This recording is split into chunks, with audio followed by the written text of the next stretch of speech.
Hi,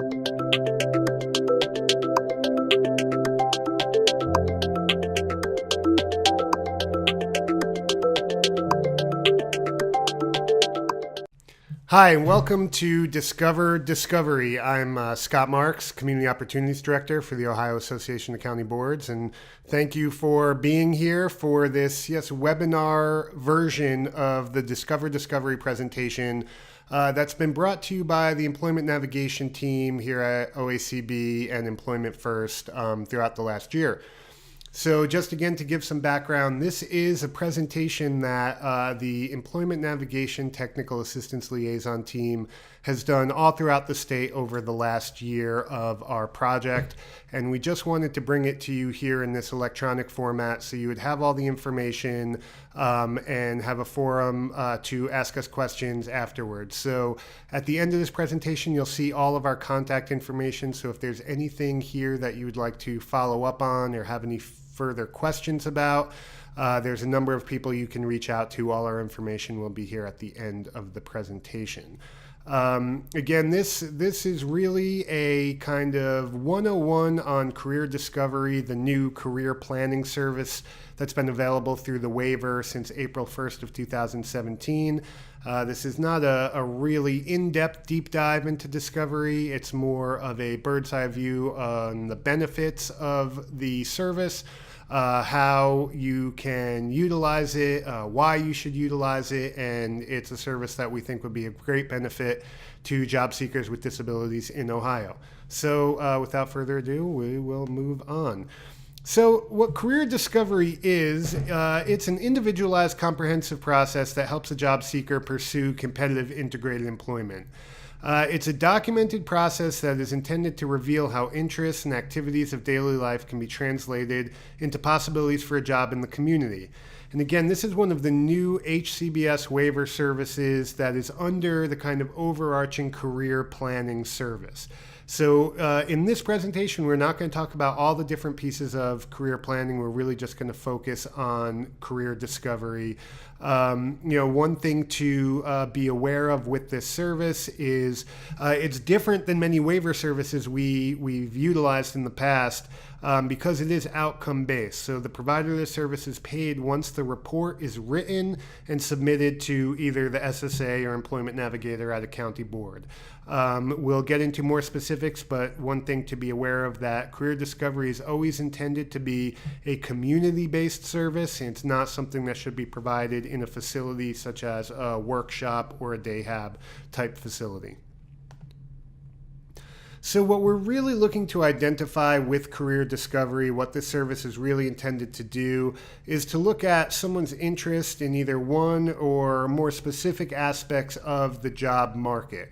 So really kind of dive into what kind of jobs are out there, what is needed to be able to do those jobs, what jobs are there potential openings in, what are really good areas of employment that somebody could seek out.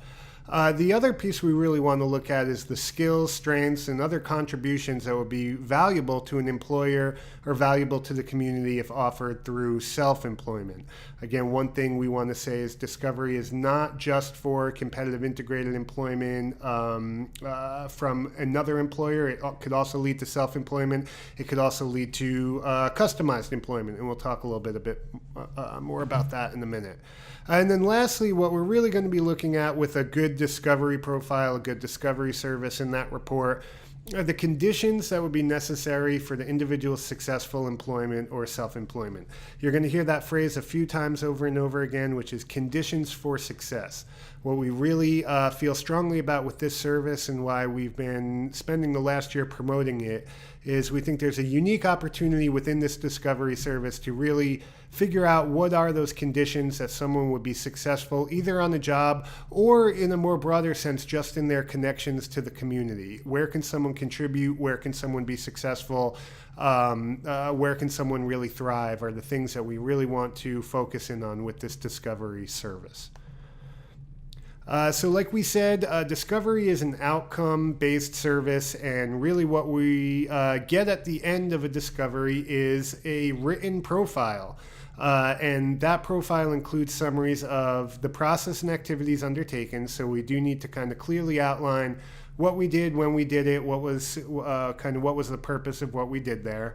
And then what we're really looking for are the insights and information gained through the process. What did we discover about the person through this discovery process? And one thing that we always try to promote with Discovery is that this is really what we call sort of a pivot service, which means that it's supposed to pivot to other things, either an OOD referral, further community employment services, connections to the community.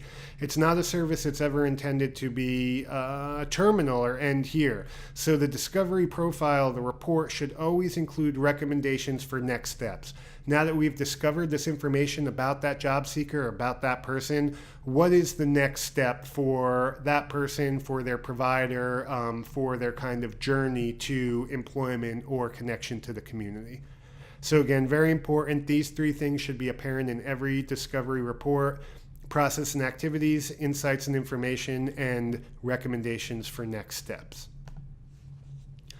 So here's just a little kind of more technical information about the service.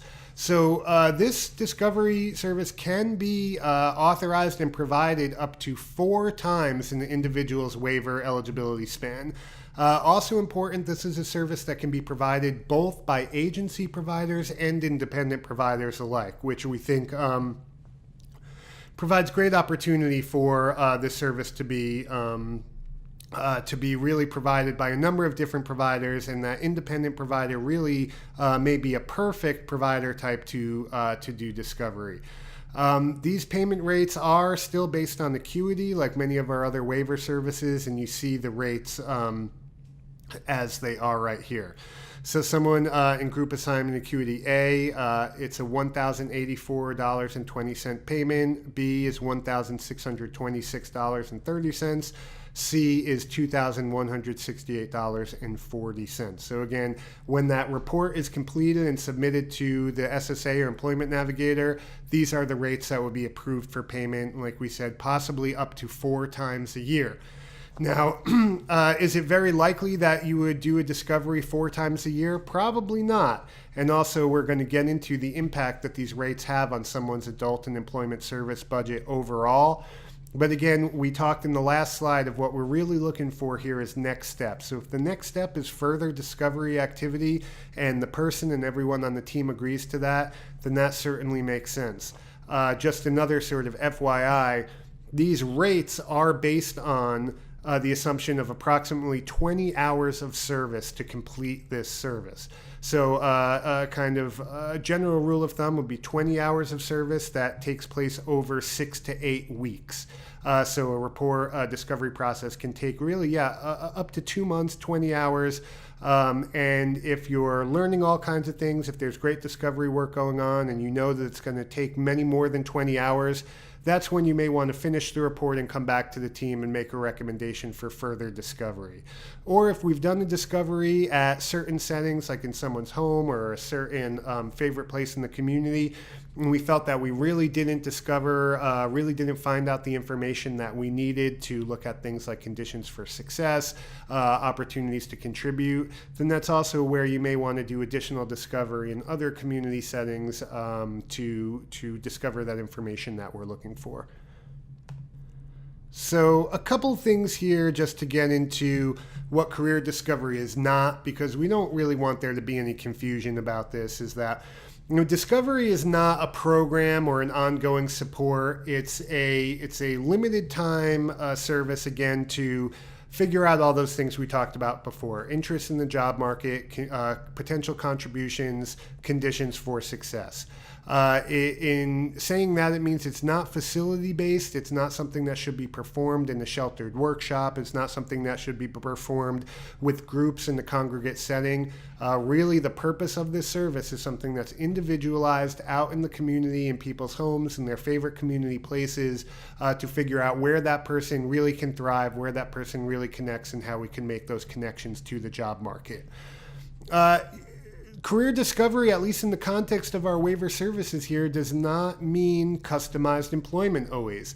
And Discovery obviously comes out of the school of customized employment, but we really want to be clear that this Discovery process is something that can lead to all types of employment, including self-employment, including competitive integrated employment, and possibly including customized employment as well.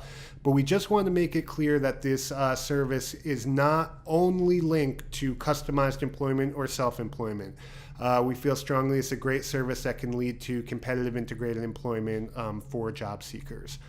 Lastly, career discovery is not an OOD service, and there really is not a very comparable service to this within OOD's catalog of services that they offer. Since customized employment is no longer a service on the OOD fee schedule as of October of 2017, there really is not a very comparable service here, as discovery was sort of phase one of customized employment when that still was an OOD service. The closest thing we have in OOD is career exploration, which can include some discovery type services, but not nearly to the extent and depth of what we're talking about here with this waiver service of career discovery. So again, it's really its own thing. It's a unique opportunity for folks who are on a waiver, who are interested or learning about community employment to again recognize where they would have great contributions, really have conditions to be successful in a job. So after that information, we really want to get into, really the reasons why we think it is important to give discovery a try. And there are many reasons, and we're going to look at a few case examples here in a minute of folks who would really benefit from discovery. But this is what we call our kind of top 10 list. It's our David Letterman moment for the webinar of our top 10 reasons to give discovery a try. And the first one being, it's really a great beginning to the whole process of understanding and moving forward on the path to employment. We oftentimes have folks who might be on place 4 or place 3 on the path and really unsure about working, really reluctant to move into community employment, maybe has had some bad experiences in the community, and it may be not ready for a full-on integrated employment job search. This is a kind of good start to that whole process and how we can support people to move forward on the path. 2, it's a great tool for highlighting PINs, which is preferences, interests, needs, and strengths. Again, it can go further than what our traditional maybe SSA assessment would do, or and it's different than just a on-the-job assessment as well. It's where we're really looking for what are those things that are going to excite someone, what are the things that have to be accounted for in someone's looking for a job, and really what are those person's strengths and potential contributions to a job in the community. It's a great, number 3 is it's a great entry for an OOD referral. Just thinking about those opening few meetings with any voc rehab counselor, that's a job that I did for several years, and as much great information that you have about a person going into a meeting like that is obviously going to be more productive and really expedite that job search once someone is with an OOD or voc rehab counselor. Number 4 is it's good for blueprint for employment development, right? So, with any successful move towards any goal for someone, we really want to look at a plan, a blueprint. How are we going to get there? What is the kind of job someone might like, and how do we support them to getting there? So that's what we mean by blueprint for development. It can really inform that overall big picture plan of how do we support someone who either wants to get a job in the community and feels that they are unable or currently is uninterested or doesn't know a lot about work in the community. How can this service help them move forward in that kind of bigger picture? And that helps, that moves into number 5 here, which is really great for developing action teams and plans, right? So that team can work together, rally around those preferences, interests, needs, and strengths, and figure out who can really help support this person as they move towards community employment. Really great for getting the whole planning and support team on the same page. I'm sure you all can relate to the idea of oftentimes a team coming to a planning meeting and maybe having different ideas, or maybe not being completely on the same page about what the person might be interested in. This we know that someone has spent a lot of time with that person, really working with them to figure out what they want to do in work, where they might be successful, and hopefully that process can help everyone kind of understand and get on the same page as far as looking forward to supporting that person in a job in the community. Number 7, a good way to cross over from vocab. Again, we call this a kind of pivot service, career discovery. We really think it's a great opportunity for folks who have maybe been working in a workshop for a long time, maybe been getting the vocab service and are really unsure about moving towards a career in the community. This is a way, again, to look at a service that doesn't move someone directly right away into a search for a job in the community, but again gives a little pivot of understanding what else might be out there and what the other opportunities may be. And that leads us into number 8, which is really a great way to help eliminate and reduce fears of things like earnings, failure, safety, right? Again, it gives people an opportunity to try some things, to discover some new things about themselves in a way that's not as anxiety ridden as going right into a job search or starting a new job right away. Good way to start and continue the conversation about employment and community inclusion. Again, discovery doesn't always necessarily have to lead to a community job. You may find out things with a person in discovery that help them connect to the community in other ways. And that, of course, it would be a great benefit as well.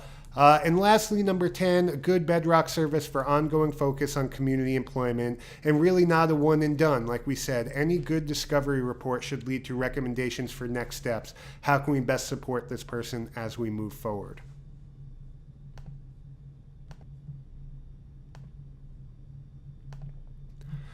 Next, when we do this discovery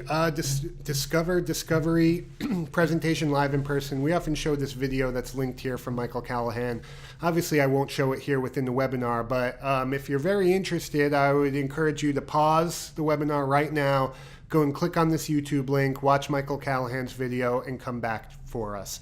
Again, Michael's 3 main points here, and Michael is an associate from Mark Golden Associates, longtime discovery coordinator and sort of discovery guru. And what he talks about, again, are how do we look for those conditions for success, interest for employment, and potential contribution. So again, we'll move past this now, but I really do encourage any of you to stop here and take a look at this video. All right, now we're going to move into some case studies. We're going to look at three different folks, all really on different places on the path to employment, read their case studies, and look at why discovery may be a great service for them. So first we have Lisa, so let's learn a little bit more about her. So Lisa is 29 and she attends an art making day program 5 days a week. She says she's bored there, but she does not think she can work because she gets mad a lot and she doesn't like being bossed around. She had a part-time job 7 years ago at a Bob Evans restaurant, silverware rolling and mopping floors, but she quit after a year because she didn't like the manager. She has gone to several day programs in the past and always ends up getting bored. Lisa says she would like to go to the sheltered workshop. She lives with her elderly mother, who thinks it would be a good idea for her to try the workshop again, but she also says that Lisa probably has the skills enough to give a job in the community a try. Lisa agrees, but again states she doesn't know if she can do it because of her temper. She also says she doesn't really have any idea of what kind of job she wants or would be good at. So Lisa is really probably on place 4 on the path. Really had a bad experience working in the community before, not really interested in working now, but also probably has the skills and what it takes to work. So why would we look at discovery for someone like Lisa, who we're going to say is probably on place 4, right? So first, she's had a community-based work experience before that didn't work out. Discovery might help her reimagine what having a job can be and what that can be all about. Next, she spent most of her life in adult day programs without access to authentic work experiences, and the ones she had she didn't like. We also know that she's bored in her day programming now, so we really want to hopefully provide some other opportunities for her. Like we said, she's on place 4. She doesn't think she wants to work and would benefit from learning more about it. A discovery experience will assist her in understanding all of her choices and will help make progress. She doesn't have a lot of ideas around what she likes or doesn't like. She has an inclination towards working, but doesn't have a lot of knowledge beyond sort of program type experiences. Lastly, she and her mom really will benefit from a vision of Lisa working, learning, and progressing outside of just day programming. What could Lisa do outside of just that kind of program setting?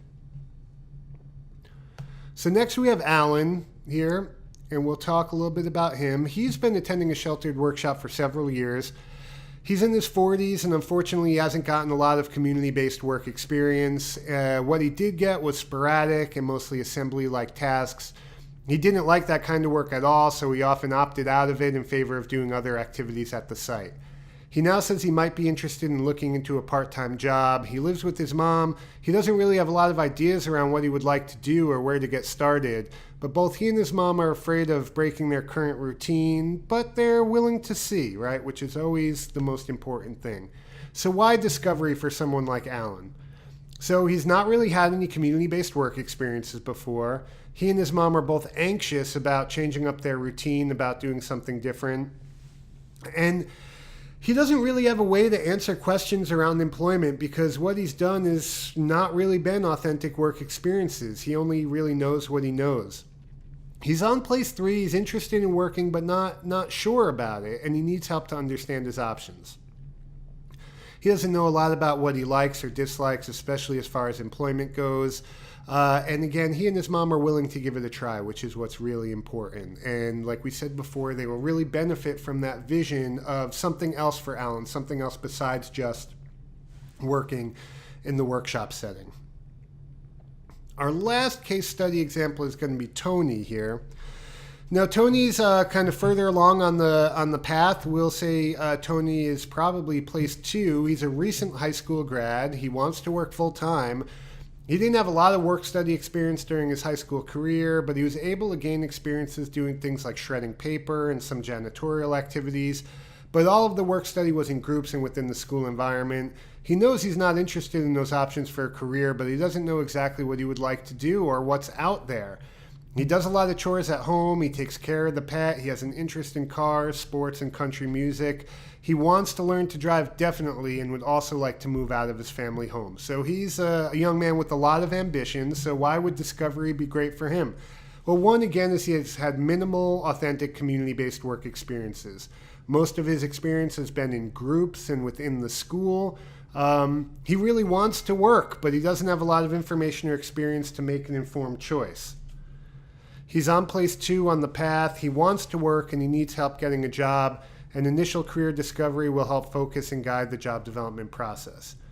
He's got some good skills. Discovery will help assist him and his team to know how they might be put to use. Again, what we said, what are those opportunities to contribute? He really wants to try, and since this will be his first post-high school attempt at gaining employment, this will assist him to have the proper information experience he needs to make a good decision. And really, again, a better chance at the condition for success, an initial success. So again, I just want to stop here and everyone kind of think about the information you've heard so far, and think about, have you ever supported someone through a process like this? What did you learn? How did you record and share that experience? Because again, a lot of us have done career discovery, but maybe in a more informal way, maybe when there wasn't an actual service to bill for this.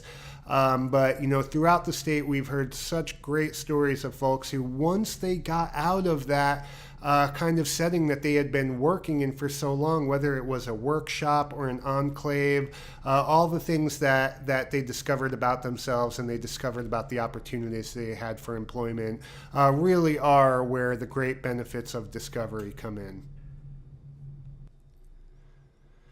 Okay, we're going to switch gears a little bit here.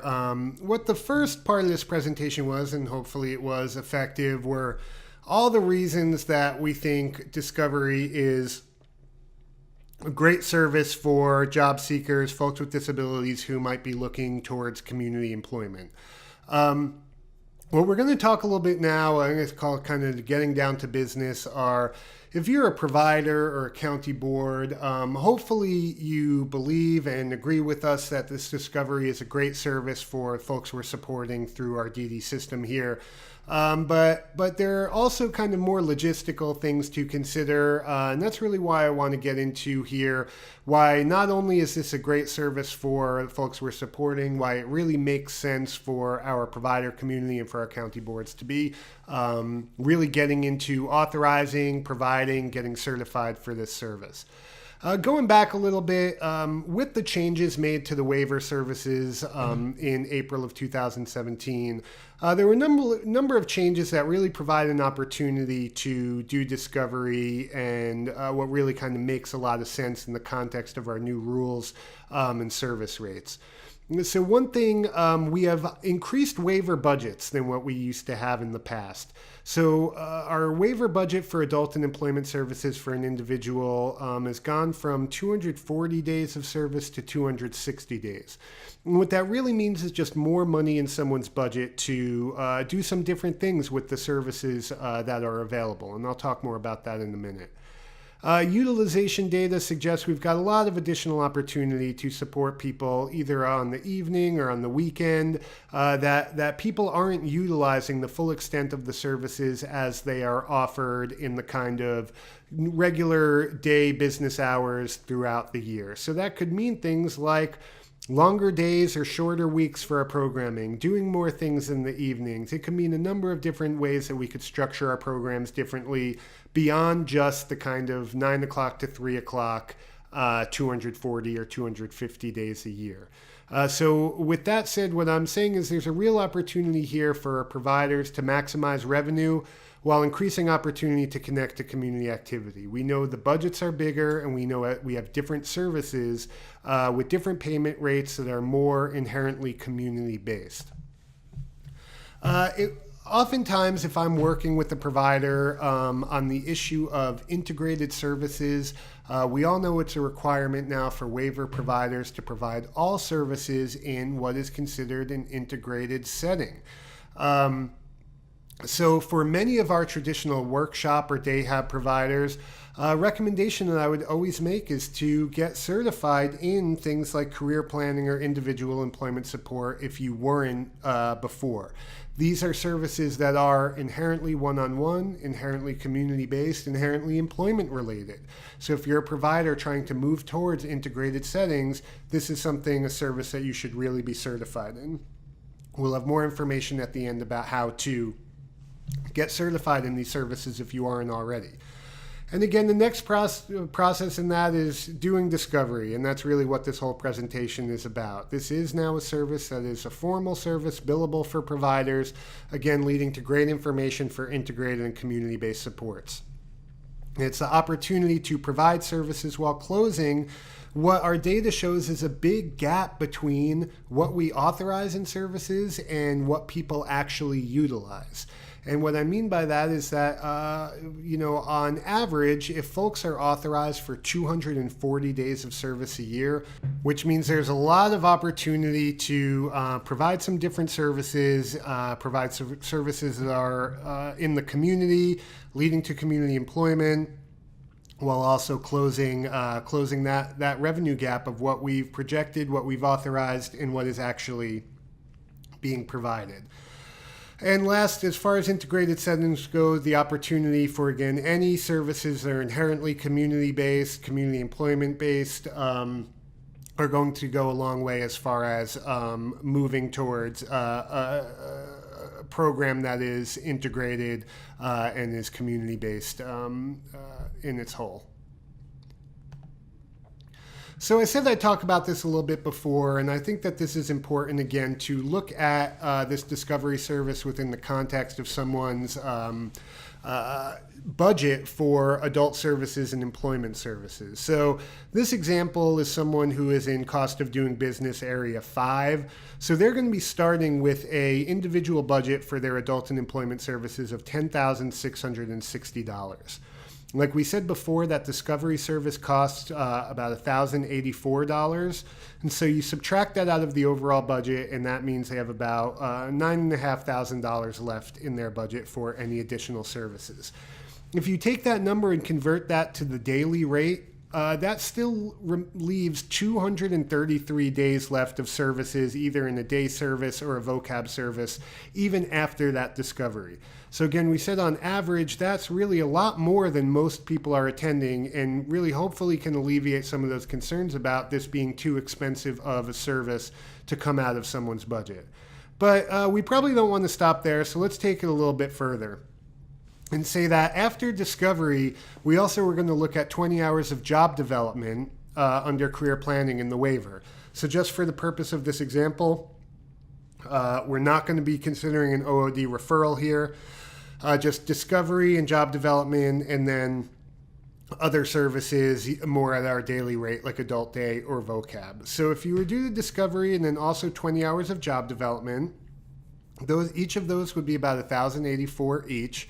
And then in someone's budget is about $8,500 there, which would still leave them 207 days of service in a day service, which really still on average is more than a lot of people are attending. And again, we feel like that probably makes sense, right? Someone who's had discovery, is active in a job search, is probably not someone who is attending all 240 or so days of day services. And really, again, this really is the intention, right? That if someone is looking at community employment, is getting more involved in their community, that they probably would have less days in a facility-based or congregate program. So again, we talked about the advantages of discovery from a sort of more person-centered view, but as far as sort of more systematic and for our providers or for our county boards, there are a lot of important advantages to discovery. Again, like we said, identifying those interests, strengths, and abilities.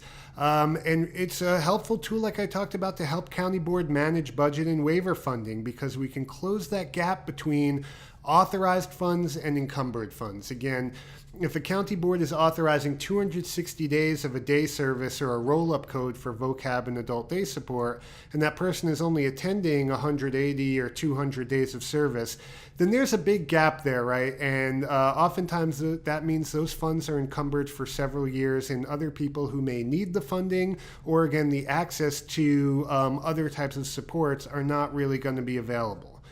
Again, this also then leads to additional provider revenue, leading to additional services outside of just that daily service utilization.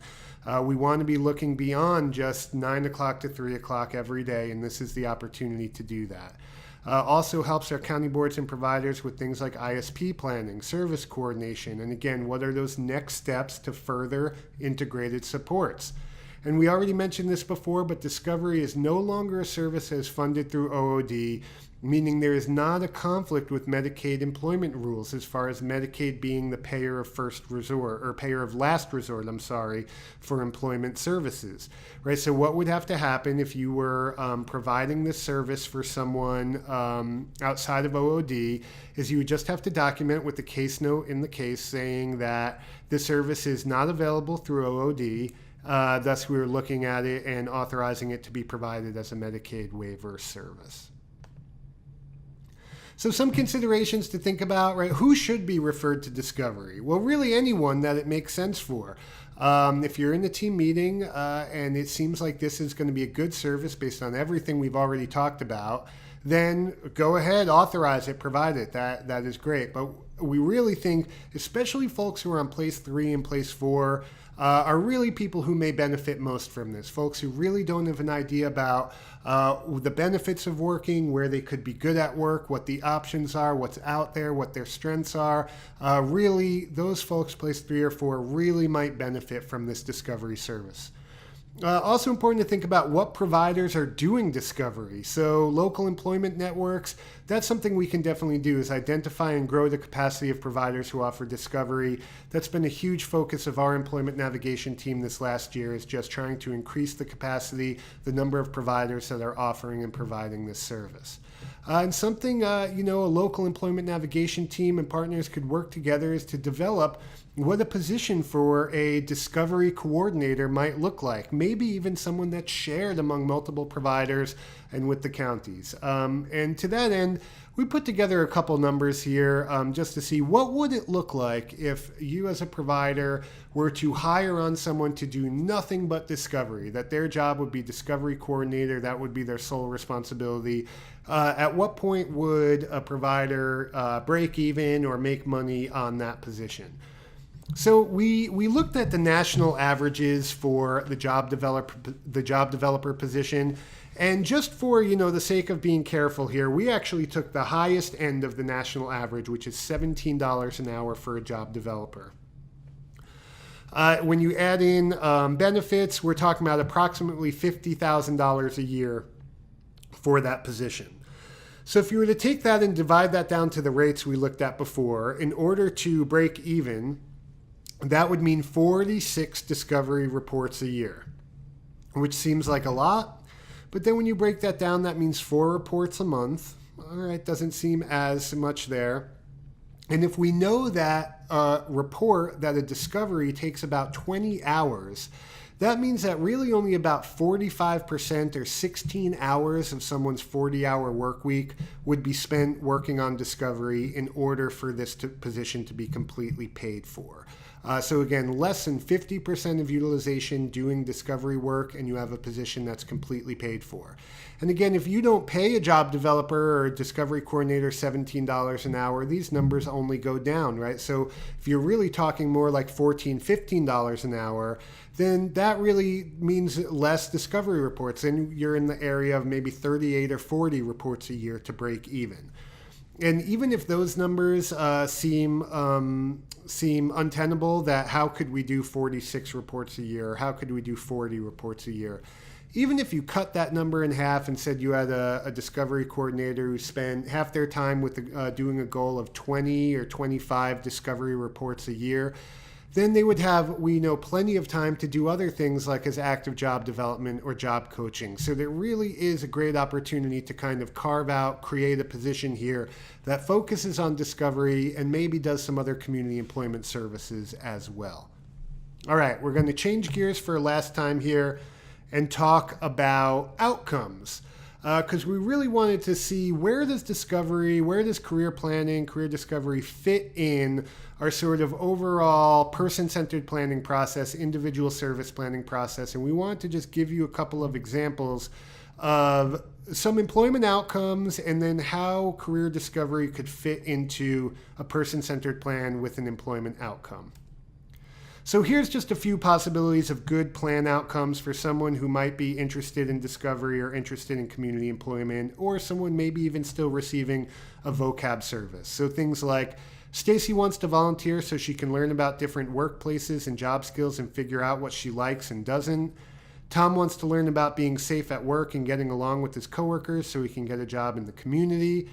Courtney wants to start earning a paycheck so she can learn how to manage her money and decide if she likes working.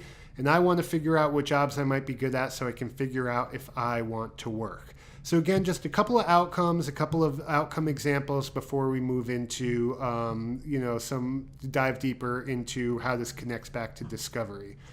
So another example here, this is from a young man named Mark I met a couple of years ago who told me that what he really wants is a job at Panera, and he wants someone who can help him do the job right. So he's really very much someone who's on place 2 on his path. He wants a job. He needs the support to get it. So outcomes for Mark could be something like Mark will have the housekeeping skills to get a job he wants. That's what he said. He really wanted to do housekeeping at Panera. Or maybe Mark will know how to do the job right so he can get a housekeeping job at Panera. And we probably don't even have to be that specific. Even something like Mark will have the skills to do the job right so he can get the job in the community he wants. Anything like that would work. Okay, so here's a little case study where we're going to take it through and show how discovery can make sense in the full context here. So this Scott here, he's a 35-year-old man who lives with his parents. He loves to go to the movies and play video games. He's never worked in the community. He currently does vocab and makes sub-minimum wage in a workshop, which doesn't afford him enough money to live independently or go to the movies or GameStop or pay for transportation or any of the things that he likes to do. He's never wanted to work in the community before, but is beginning to recognize he needs more money to do the things that he enjoys. So an outcome here could be Scott will acquire work skills and know about possible careers so he can have money to do the things he enjoys, such as going to the movies and buying video games. So now we want to take that and convert that into our service planning and how this can lead to services and action steps. So we've got our outcome, and then our action steps that lead to services can be things like Scott will work on vocational skills that will help him get a job. That will be in vocab. Scott will explore careers in the community. That can either be a career planning, career exploration, or vocab. And that's really going to depend on, does that service happen in the community? Does that happen one-on-one? If so, that's going to be more career planning. If it's happening in the context of a group or a facility, then we're probably going to be talking more about vocab for that. So then further action steps and where we really get into discovery are Scott will explore what he is good at and the skills he has that are well matched to jobs in the community. Well, there we go. That's our perfect action step that can lead to us doing some discovery. And then finally, Scott will apply for jobs he's interested in, which we could do either through career planning or at that point, maybe even an OOD referral. So just a couple of quick things about how we actually authorize these services. So boards are required to project the cost of this through CPT, and then within 10 days of receiving the report, authorize the payment. So your screens are going to look a little bit like this. So this is what it would look like before approving the report. You see the arrow here, the yellow here. And then next, once we're authorizing that service, we would want to update service outcome approval. And we get a screen that looks like this. And we'd have that box there that says, is service outcome approved? Click that box, check save, and then we would go from green with the outcome approved to yes. That payment would then be authorized to that provider. Again, just a little kind of 1, 2, 3 of how we look at actually authorizing, projecting, and approving that payment. So that is basically it for this discovery presentation. I really hope it's been useful. And again, like we said, with any discovery, it's all about next steps. So hopefully these are the next steps that you would want to take from this presentation. Hopefully you've left this saying discovery sounds like a great service for the job seekers I'm supporting, and I want to know more. So if you want to know more, here are a number of videos. Click on any of these. You could pause the presentation, watch any of these great videos. They're going to give you a much more deep dive into sort of best practices around discovery. We recommend all of them. Another great resource is the Ohio Employment First Career Discovery Guide. This is an in-depth, very, very, very comprehensive guide to doing discovery. It has examples of reports. It has examples of how to do interviews with family. Many, many things you would want to know if you were a provider providing discovery can all be found here. So again, I urge you to stop this presentation and go and click on this link here if you're not familiar with the Career Discovery Guide. Lastly, we have our LiveBinders page here, and the link you can see right here. Again, just please go ahead and click on this link or copy and paste it into your browser. And this is basically all of the resources around discovery that our employment navigation team has amassed over the last couple of years. There are additional webinars on discovery that are performed by Julie McComas. I think up to 8 hours of additional discovery information that really gets into how to do discovery, best practices, things that we really didn't touch on much in this presentation here. It also has examples of discovery reports from other states, from within this state. It has the link to the Career Discovery Guide, has link to previous presentations. So again, if you're interested in discovery for yourself or for people you're supporting or just want to know more, this LiveBinders page is really sort of a one-stop shop for all the resources around discovery that we've compiled over the last year. And lastly, like I said, we just wanted to leave you with contact information for our team at Employment Navigation and also at Employment First. Really, depending on where you are in the state, anybody here would be a great resource for you to reach out to. Keith Banner, the Employment First Life Engagement Manager in the Southwest. Tom Hest, who has the same role in the Southeast. Britta Huff, who does this job in the Northeast, and then myself, Scott Marks, Mark Miller, and David Mitchell, who are all from the Employment Navigation Technical Assistance Liaison team. I'll leave this slide up here for a minute as you are closing out of this presentation. So please, please, please, if you have any questions, comments, concerns, thoughts about discovery, contact any one of us here. Any one of us would be happy to help. And we really hope you've enjoyed this presentation. We hope that you've gotten something out of it. And we hope to see you start moving ahead with your path to discovery. So thanks again, and we will hopefully talk to you sometime soon. All right, thanks very much. Bye-bye.